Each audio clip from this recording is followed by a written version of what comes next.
Doug Bandow joins us now for more analysis. Doug is a senior fellow at the Cato Institute, where he focuses on foreign policy and civil liberties. Doug, thank you for joining us. What we saw was a former actor, a comedian with very little political experience, now becoming the president of Ukraine. Why do you think that is happening?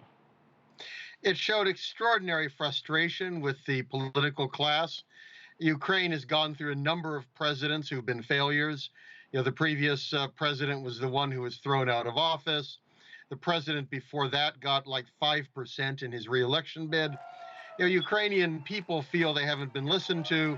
They found an outside voice, and this is an extraordinary vote, 3-1 to throw out the incumbent. Now, the soon-to-be ex-president, Poroshenko, made no secret about his position. That is, his anti-Russia, his pro-NATO, his pro-West. What do you think Zelensky's foreign policy will look like regarding Russia versus the West? Well, I don't think Zelensky's foreign policy will look dramatically different. I talked with his chief of staff last week, who was in Washington. He wants to have diplomatic contact with Russia. He's not pro-Russia, but he wants to end the war. He wants a strong military to protect Ukraine, but he wants to find a way out of it. He's in favor of going into NATO, he said. He thinks it should go to a vote of the Ukrainian people, but he believes it's an investment in the Ukrainian people to be in NATO. So I don't think there'll be a dramatic difference. I think the biggest difference will probably be on the domestic side. Anti-corruption was the focus of his campaign. Ending the war was number 2. Both of these are going to be huge challenges for him. Well, you once wrote that, quote, Washington policymakers just cannot seem to imagine a life without an enemy. However, the supposed Russian menace falls short, end quote. How, in your opinion, can America bring peace to Ukraine and the region?